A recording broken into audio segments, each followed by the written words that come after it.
হচ্ছে অভিনেতা শিশির আহমেদের তৃতীয় ওয়াইফ।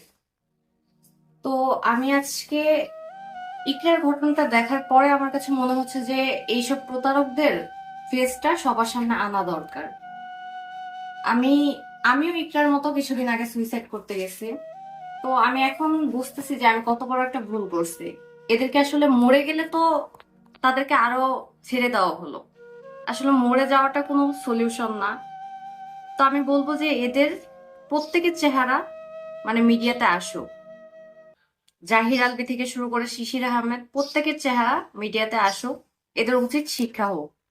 আমাদের বিয়েটা হয়েছে হচ্ছে 2025-এর সেপ্টেম্বরে। সেপ্টেম্বরের 19 তারিখে। এর আগে হচ্ছে আমরা লিভিং এ ছিলাম। তার আগে থেকেই সে আমার সাথে থাকতো, বাট বিয়েটা হয়েছে অনেক পরে।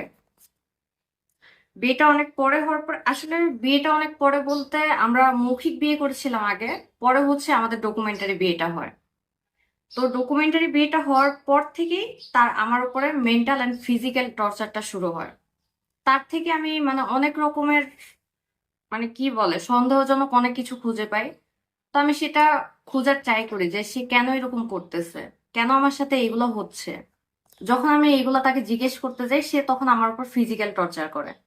আমি সবকিছু মেনে নিয়েও তাকে ক্ষমা করে দিছি।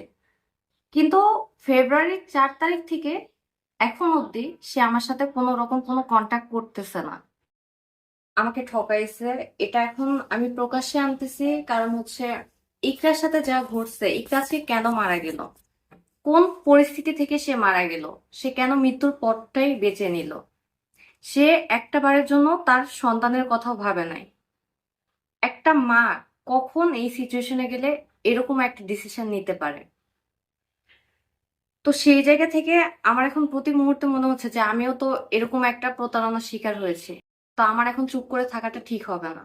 আমি চাই এদের প্রত্যেকের মুখোশটা খুলুক। মিডিয়ার প্রত্যেকটা মানুষই কি এমন হয়? মানে তাদের কি বিবেক বলে কোনো কিছুই কাজ করে না? তার কেমনে পারে? শিশির আহমেদের ঘরেও 11 বছর একটা মেয়ে আছে। সে সেই মেয়েটাকে রেখে কেমনে পারলো আমার মতো একটা মেয়ের লাইফ নষ্ট করতে? আমি জানতাম না। হ্যাঁ, আমি জানতাম না তার মেয়ের কথাও, আমি জানতাম না তার ফার্স্ট ওয়াইফের কথাও, আমি জানতাম না। আমি তার 3 নাম্বার ওয়াইফ। তার সাথে মানসিক প্রকৃতির একটা সম্পর্ক ছিল, তাদের বিয়ে হয়েছিল, তাদের সম্পর্কটা টিকে নাই। সে কি করছে, মানসিক প্রকৃতির চরিত্রের দিকে আঙুল তুলছে। কিন্তু ভাই আমি বলবো আজকে মানসিক প্রকৃতির আপুর কোনো রকম কোনো দোষ নাই, তার চরিত্রের কোনো রকম কোনো দোষ নাই। সব দোষ হচ্ছে শিশির আহমেদের। কারণ হচ্ছে মানসিক প্রকৃতির আপু যখন তার ফার্স্ট ওয়াইফ এবং বাচ্চার কথা জানে, তো তখন থেকেই তাদের ঝামেলাটা শুরু হয়। কিন্তু শিশির আহমেদ সেটাকে কি করে, তার চরিত্রের দিকে আঙুল তোলে, সে তাকে ডিভোর্স দিয়ে দেয়, তার সাথে ছাড়াছাড়ি হয়ে যায়। তো ঠিক আছে, সে তার লাইফটা নষ্ট করে দিছে। ওকে ফাইন, মানসিক প্রকৃতি আপু আবার নিজের যোগ্যতায় দাঁড়িয়ে গেছে। এখন সে একজন নামকরা সেলিব্রিটি। কিন্তু আমার কি হবে? আমি এতিম একটা মেয়ে। আমার বাবা মা কেউ নাই। শিশির আহমেদ সবকিছু জেনে শুনে আমাকে তার লাইফে নিছে কেন? কারণ হচ্ছে সে ভাবছে যে আমি দুর্বল, আমি কিছু করতে পারবো না, তার এগেনস্টে যেতে পারবো না। সে আমার ভালোবাসাটাকে দুর্বলতা ভেবে নিছে। কিন্তু আমি ইকরাকে দেখে আজকে সব থেকে বড় শিক্ষাটা পাইছি যে ও মরে যাওয়ার পর আলবি একটাবারও আসে নাই তার কবরে মাটিটা পর্যন্ত দেওয়ার জন্য।